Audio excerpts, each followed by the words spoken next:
And here we go. Hi, everyone, and welcome to this live taping of the Papa PhD Dojo in English this week. Um, so this is the format that I'm going to do for the PhD Dojo, which is I'm live at 12:30 on Thursdays, doing the live taping. So you can watch live, you can comment, you can ask questions, and I'll see if I can answer. And then, you'll see how this is done, how the recording is done, and then what I will do is I will actually record the content that I have prepared for the episode, which then will serve to create kind of a polished version of the actual episode. So this is kind of a behind the scenes live. I think it's interesting for you guys to see how this is done, and it would be interesting also to have any interaction and any comments. So everything looks like it's running fine. It looks like my sound also is working well. Everything here, no clipping, anything. So what I will do is, and I can't forget, is to start the audio recording and start the actual recording of the podcast. So I have my content here in front of me, and today I'm going to start a series where I'm going to be sharing with you 8 tools or 8 strategies that I have that I think are important to go into the PhD adventure prepared, and to avoid pitfalls and to make it the best experience possible. And this is what I have prepared for you today. I think we are definitely ready to go. So I'll start the audio recording here. Check that it's actually happening. Yes, it is. There we go. And so I will start. So today's episode is first year PhD avoiding the pitfalls. And in a space mission, there is one countdown, one launch, one destination, and no place for error or doubt. Grad studies are less like a rocket launch and more like an expedition into uncharted territories. As such, graduate studies are a forgiving endeavor where you have ample opportunity to reassess and reorient along the way. So, what I'm saying is, as a PhD student, you are an explorer. And what's the first thing that an explorer does when setting up for an expedition today? What they do is that they plan. They trace a plan for their expedition. And this is the tip that I'm going to share today. Tracing a plan for your PhD is a very important strategy from the outset to help you have the best experience, at least for that first year where you're going to be in a new environment, you're going to meet new people, you're going to be learning a new culture depending on the lab you're in or the country you're moving to. So having some sort of a plan is going to help you in the long term. So my first piece of advice there is spend enough time at the beginning, because you can fall into the trap of hitting the ground running and starting whatever experiments or projects that are proposed to you without sitting down and planning. What I'm asking you to do is to take all of that in and then create a plan, and be as granular as possible. Try write short, medium, and long-term goals for yourself. One of the things that I know I didn't do at the beginning of my PhD was to put this down on paper, and second, the long-term plans or long-term objectives or goals, I didn't think of them. And why they are important is because they are going kind of to dictate what you're going, the other decisions that you're going to make along the way. Versus if you don't plan ahead, you can fall into different rabbit holes, lose time, and we all know that time is finite, funding is finite, and so why the planning is important is because of all of these reasons. You need to optimize the time that you're going to spend doing your PhD, and some places it's 3 years, and there the time constraint is even it's even more critical, let's say. Some places, like here in Canada, for example, you can go to 6 years or even more, depending also on the domain you are. But besides the time, there's the money issue too. So if you're able to spend that first week, those first 2 weeks, planning, setting goals, sitting with your supervisor and having them help you set goals, such as when an article could be published, a book chapter, things like that, that is going to help you immensely. So, of course, when you're going to sit down and write down that first plan, it's going to be the ideal, right? And you're going to learn, and people who've gone through the process know that things don't go ideally. There's snags, there's different obstacles that you hit, there's hypotheses that simply don't work. And the next thing after having a plan is backup plans. You need to have backup plans, and I suggest even, if possible, because you might, and this is what happened to me, you might be attracted to, from the outset, to a higher risk, maybe higher gain, but higher risk project, but it's higher risk. And you want to have lower risk projects, lower hanging fruit that you can fall back on if that main project, let's say, doesn't happen, and if there's a problem with that project, which happens to a lot of us, and we're first year PhD students, it's just normal. So having different backup plans, having different paths to those goals that you put on your map, on your kind of PhD map that you're tracing, is very important. Because if you're building only one road, and then something happens, it's gonna be a shock. It's gonna be harder to reorganize and to reorient, and it could even have a toll on your mental health, and we don't want that.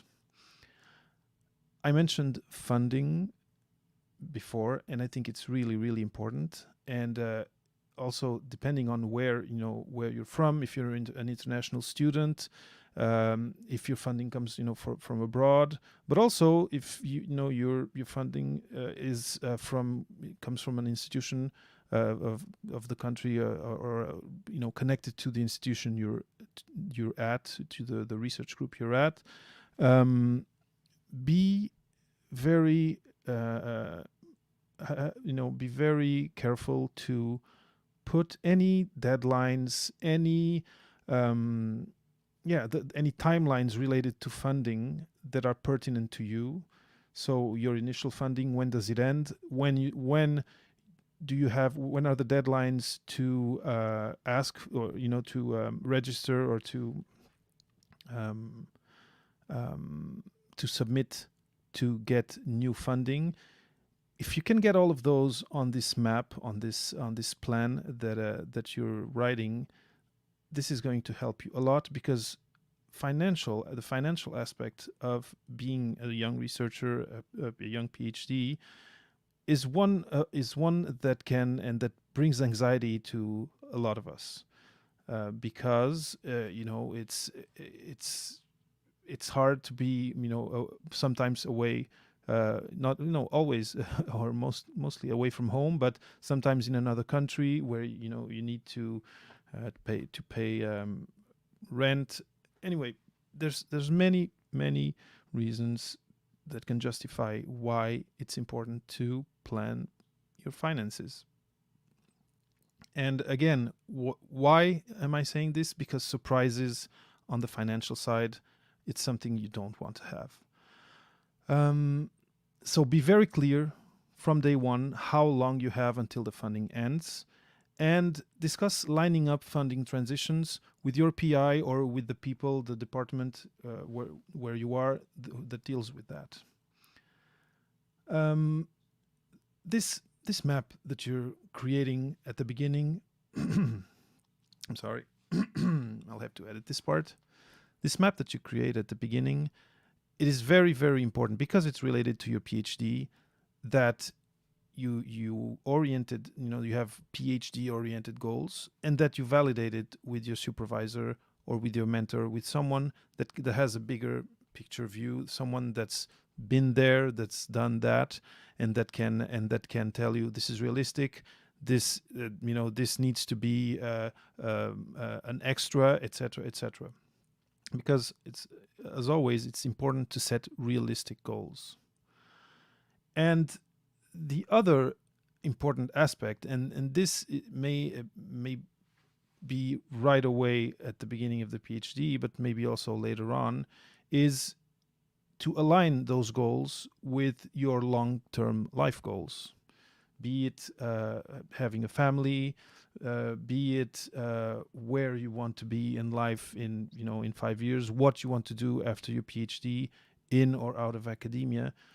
Those, if you include those in this planning, it's going to make it even better, because again, you're going to be these are going to inform decisions that you're going to take, versus taking decisions and then later on realizing that the decision wasn't in alignment with your more medium to long-term goals. Then the question of discussing long-term life goals with your supervisor, that really depends on the person. It depends on you too, but it really depends a lot on the supervisor, on their philosophy, on the culture of where you are. I just had a conversation, the episode that came out today of the Papa PhD interviews with Krishna Kadiala, where she talked about her experience, and she wanted to have children during the PhD and finish her PhD already having her children, and this is something that she had to put out there and discuss with their supervisor, but also choose the lab that she was going to accordingly in the culture. So this is more of a sensitive question. I think if you can do it, if there is openness for you to have these conversations, they're really, really good to have, and it can bring you so much peace to know that this or that aspect of your plan is accepted, and that you keep, and that you'll have the support of your supervisor to stay true with your plans. It's really, really good.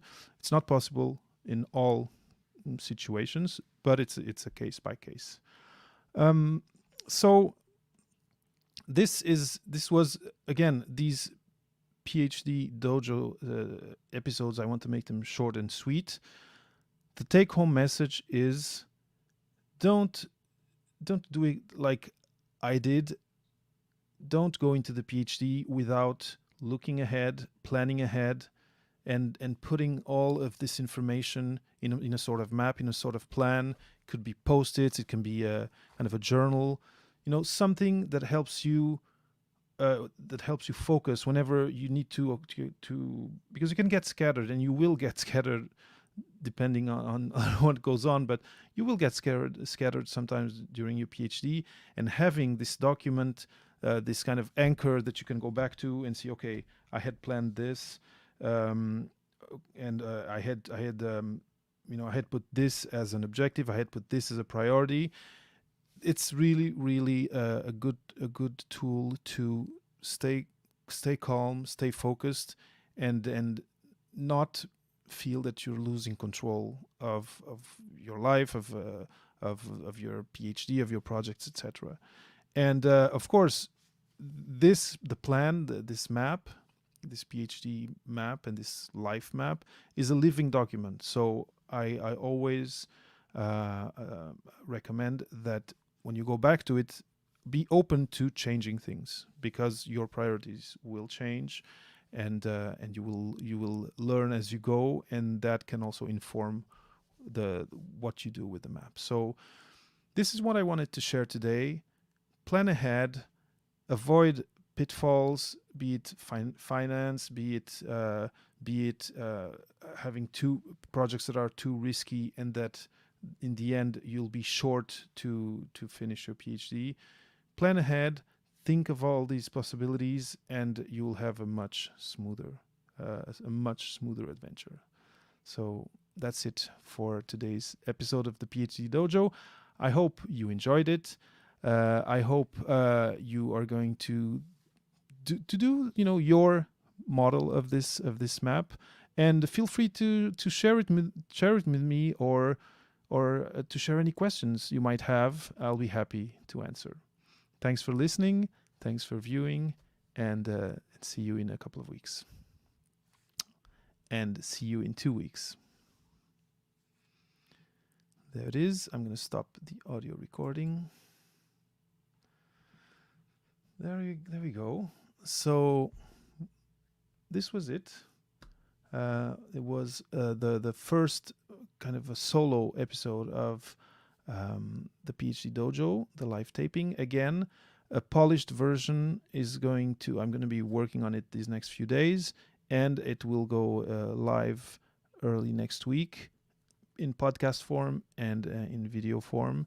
And this is it. This is you kind of had this behind the curtains view of how I'm planning to do this segment.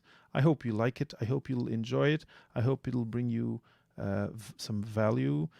And to me, it's fun. It's a bit stressful because it's on the go, and when you do errors, well, I can repeat because it's going to be for a podcast, but there's a little bit of stress involved. Thanks for your support. Thanks for watching. And again, because this is bilingual, next week is going to be in French. So I see you guys in 2 weeks. And now I'm going to end the broadcast. Cheers. Thank you.